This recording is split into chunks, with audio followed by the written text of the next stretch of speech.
This topic is called finding the x and y intercepts of a line, and those spots, the x-intercept is where the line goes through the x-axis, and the y-intercept is where the line hits the y-axis when you go to graph it, which we're not going to do. We're not going to graph now. We're just trying to find out what those values are. So to find the x-intercept of a line, well, let's start with an equation. Let's say that we have the equation negative 2x plus 3y equals 6. To find the x-intercept, that is where y is 0. So if we rewrite the equation that I just wrote down, but whenever we see a y, we put in a 0, then we should be able to solve for x. So we have negative 2x, we haven't hit any y's yet, plus 3, there's our y, we're going to put in 0, equals 6. 3 times 0 is what they're asking us to do, that becomes 0. So if we just have to solve this, we want to get the x by itself, we're going to undo this multiplication by dividing. And our x-intercept, occurs at negative 3. For the y-intercept, we're going to do something very similar.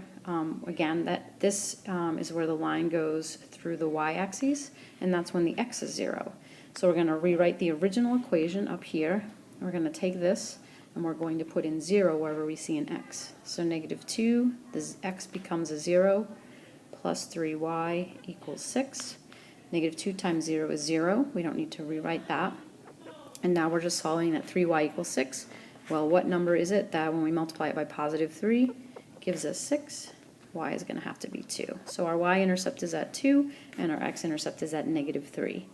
I'm going to do one more example, and then we'll go from there. Let's do 5x plus 4y equals negative 10.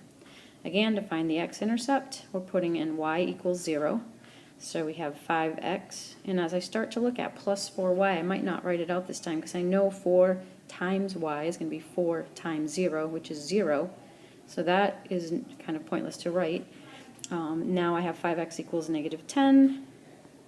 When I divide to undo that multiplication, x is going to equal negative 2, and that's where our x-intercept happens because that's where our y was 0. For the y-intercept, we're going to put in 0 for x. So again, right off the bat, as I'm thinking of writing the 5 times the 0, my brain is telling me that 5 times 0 is 0. So then I don't have to write that plus sign. I'm just going to write 4y equals negative 10. When I divide through by 4, I am going to get a fraction. In the ALEKS topic, they want you to leave it as a reduced fraction, so we would have to reduce this. Divide both of these by 2. Negative 10 divided by 2 is negative 5. 4 divided by 2 is 2. So our y-intercept would be at negative 5 over 2, which is also 2.5, depending on how what format ALEKS wants you to put it in. So, all right, I hope that this helped. Thank you.